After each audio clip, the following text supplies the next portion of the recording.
Friends, मैं वैशाली स्वागत करती हूँ आप सभी का आपके अपने प्लेटफॉर्म एग्जाम जंक्शन पे।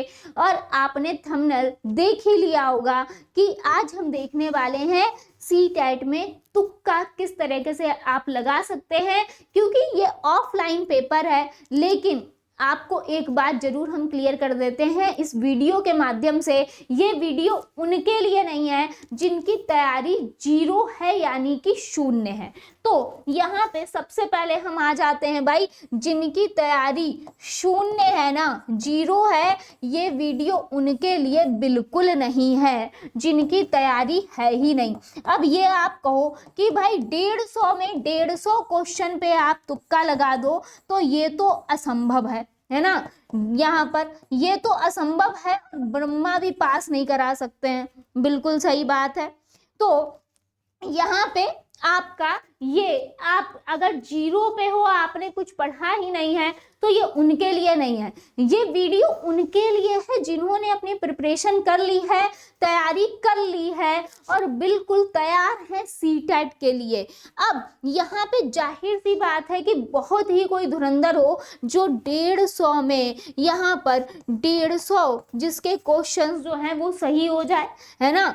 तो यहाँ पे जाहिर सी बात है कि पेपर ऑफलाइन है, तो इसमें हम ये कर सकते हैं, यानी कि जो तुक्का है उसको भी एक सिस्टमैटिक ढंग से सही तरीके से आप किस तरीके से गोला भरें, ये उस यहाँ पर यहाँ सेंस में ये वीडियो जो है ये बनाई गई है। तो यहाँ पे एक बेस्ट ट्रिक हम देखने वाले हैं और ये आप 100% जो है ये फॉलो होगी और यहाँ पे लगभग आपके यहाँ पे मैक्स टू मैक्स नंबर बढ़ेंगे इस विधि से। तो इसको पूरी वीडियो को जरूर देखिए। तो सबसे पहले हम आ जाते हैं कि यहाँ पे आपके सामने अगर हम बात करें आपके पास सब्जेक्ट कौन कौन से होंगे। यहाँ पे सबसे पहले अगर हम बात करें सीडीपी होगा, हिंदी होगा, है ना, सीडीपी हिंदी, यहाँ पर ईवीएस, और यहाँ पर अगर हम बात करें मैथ, और यहाँ पर अगर आपने इंग्लिश संस्कृत जो भी लिया हो वो,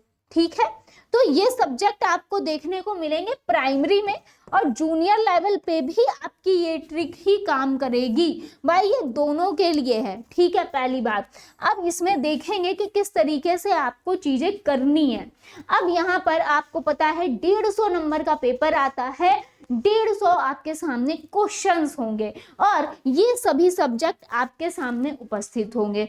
अगर हम बात करेंगे OMR की, है ना, तो OMR में यहाँ पर किस तरीके से आपको 1 से लेकर 2 और यहाँ पे इस तरीके से 150 तक क्वेश्चन दिए होंगे, जिसमें आपको 4 ऑप्शन दिए होते हैं भाई, 4 ऑप्शन A, B, C और D, यहाँ पर यही ऑप्शंस दिए होंगे।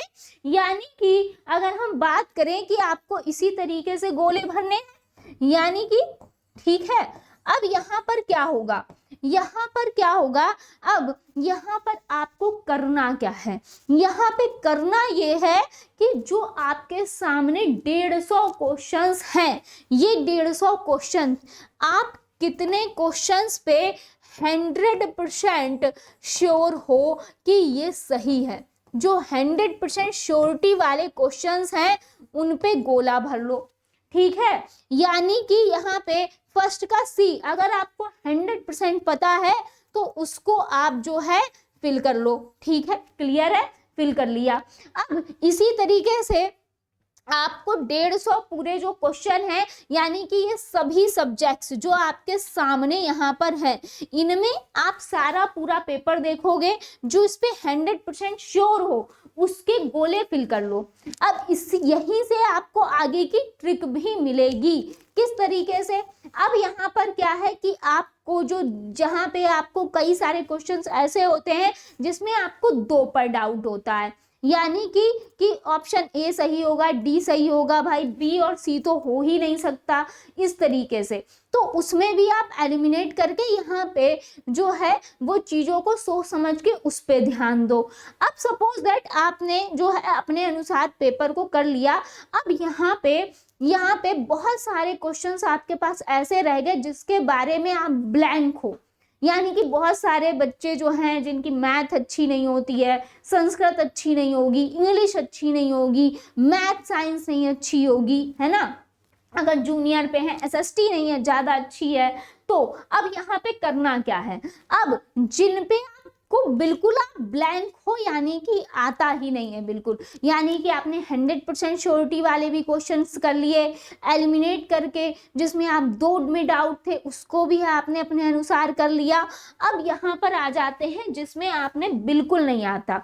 अब यहाँ पर अगर हम बात करेंगे कि यहाँ पर अगर सपोज दैट सीडीपी जो है, आपने जो 100% श्योरिटी वाले गोले भरे हैं, है ना, उसमें से सीडीपी में आपने कितने क्वेश्चंस अटेम्प्ट कर लिए, 25 क्वेश्चंस अटेम्प्ट कर लिए सपोज दैट, है ना, क्योंकि हिंदी हमारी सरल थी, हिंदी कैसी थी हमारी सरल थी, तो यहाँ पर आपने यहाँ पर 28 क्वेश्चंस अटेम्प्ट कर लिए, है ना, यहाँ पर कितने क्वेश्चंस अटेम्प्ट कर लिए 28, और ईवीएस में आप कितने कर पाए 7 कर पाए, है ना, ईवीएस में कितने कर पाए हो 7 कर पाए हो। मैथ्स आपकी बिल्कुल वीक थी तो इसमें आप सिर्फ 5 ही गोले भर पाए।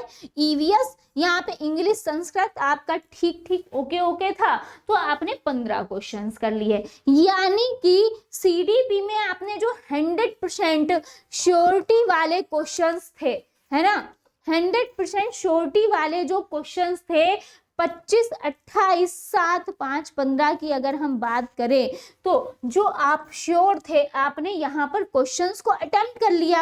अब आगे बात करते हैं। अब यहाँ पर ये गोले आपने सीडीपी के सपोज दैट 25 गोले भरे, हिंदी के 28 भरे, है ना, और यहाँ पे ईवीएस के 7 भरे, और यहाँ पे मैथ्स में 5 ही भरे, और इंग्लिश में भरे हैं 15। अब आते हैं यहाँ पे, अब यहाँ पे ये जो ओवरऑल यहाँ पर आपने यहाँ पर इतने क्वेश्चंस अटेम्प्ट किए, यानी कि यहाँ पर ये जो टोटल आपका हुआ, यहाँ पे ये टोटल आपने कितने कर पाए 80 क्वेश्चंस अटेम्प्ट कर पाए, यानी कि टोटल आपने 80 क्वेश्चंस अटेम्प्ट किए। अब देखेंगे ये 80 क्वेश्चन आपने जो अटेम्प्ट किए और जो आपके यहाँ पर 100% श्योरिटी वाले थे, अब यहीं से खेल स्टार्ट होगा, यही है मेन तुक्का ट्रिक। अब यहाँ से आपके ऑप्शंस तो ए बी सी डी, यही 4 थे ना, ए बी सी डी। अब यहाँ पे 80 क्वेश्चन में जिस पे आप 100% श्योर थे, अब आप देखो कि यहाँ पे ऑप्शन ए वाले कितने सही हैं, ऑप्शन बी वाले कितने सही हैं, ऑप्शन सी वाले कितने सही हैं, और ऑप्शन डी वाले कितने सही हैं। जो टोटल 80 क्वेश्चन है उसमें गोले आपने ए के ज्यादा भरे हैं, बी के ज्यादा भरे हैं, सी के ज्यादा भरे हैं, या डी के ज्यादा भरे हैं। यहाँ पर हम ये देखेंगे, है ना, जैसे सपोज दैट कि यहाँ पे आपने ऑप्शन जो ए है, option A B C D, यहाँ पर आपने ए के गोले, यहाँ पर ए के गोलों की जो संख्या है, ये आपने ए के कितने गोले फिल करे हैं, ए के गोले सपोज दैट आपने 28 फिल करे, ठीक है, 28 गोले आपने ए के फिल करे यहाँ पर। अब बी के सिर्फ 7 ही गोले फिल करे हैं, है ना, बी के सिर्फ 7 ही गोले फिल हुए हैं, और यहाँ पर सी के 25 गोले फिल हो गए, और डी के सिर्फ 5 ही गोले फिल हुए हैं। तो अब यहाँ पे आगे बचे कितने आपके भाई, आगे बचे कितने क्वेश्चन, अभी आपको और रह कितने गए जिसमें आपने बिल्कुल कुछ भरा ही नहीं है, यानी वो आप उस पर ब्लैंक हो, आपको आता ही नहीं है। क्लियर है। अब यहाँ पर आते हैं तो 80 क्वेश्चन आप अटेम्प्ट कर चुके हो, यहाँ पर बचे कितने हैं, यहाँ पर बचे हैं आपके यहाँ पर 70 क्वेश्चंस, है ना, 70 क्वेश्चंस बचे हुए हैं बाई 150 क्वेश्चन से, ठीक है। तो यहाँ पे 70 क्वेश्चन ऐसे हैं जिनको अभी आपने किया ही नहीं है ना, यहाँ पर। अब बात करेंगे यहाँ पे, अब यहाँ पे बस ट्रिक क्या है, बस यहीं से आपको ध्यान रखना है। यहाँ पे ट्रिक जो है ये काम करेगी, क्या काम करेगी क्योंकि यहाँ पर देखिए, यहाँ पे इसका जो हम बात करेंगे कि यहाँ पे जो अटेम्प्ट होते हैं, यहाँ पे अगर हम बात करें कि यहाँ पे ऐसा तो नहीं है कि ये सारे ए ही ऑप्शन दे देंगे या सी ही ऑप्शन दे देंगे या डी ही, और यहाँ पर सारे एक साथ डी डी डी दे देंगे। अब यहाँ पे संख्या किसकी ज्यादा होगी सही होने की, क्योंकि इन्हें यहाँ पर ए बी सी डी इसका एवरेज डिसाइड करना होता है, चाहे कोई भी पेपर हो। ऐसा नहीं है कि यहाँ पे आपको max to max option A correct दे देगा या बी करेक्ट दे देगा या सी दे देगा। यानी कि पेपर इस तरीके से बनाया जाता है कि वो सिस्टमैटिक ढंग से हो, जिसमें चारों ही जो ऑप्शन है इनका लगभग इक्वल बैलेंस बना रहे, यानी कि ए के भी, बी का भी, सी का भी, डी का भी। अब बस आपको ये करना है, यानी कि ये 70 क्वेश्चन जो हैं इसमें यहाँ पर सबसे कम किसके थे, सबसे कम थे ऑप्शन डी के, यानी कि इन 70 क्वेश्चन में ऑप्शन डी जो है ये सबसे ज्यादा सही होने वाला है। और ऑप्शन ए अगर आपने भर दिया यहाँ पे तो ऑप्शन ए की प्रोबेबिलिटी सबसे कम है यहाँ पर सही होने की, या क्योंकि आप 28 क्वेश्चन जो है 100% ऐसे श्योर कर चुके हो, जो 28 क्वेश्चन जिसका ऑप्शन ए करेक्ट है, यानी कि आगे के जो 150 क्वेश्चन है जिन्हें आपने फिल नहीं किया है उसमें ऑप्शन ए की प्रोबेबिलिटी कम बचती है यहाँ पे क्या होने में, यहाँ पे सही होने में।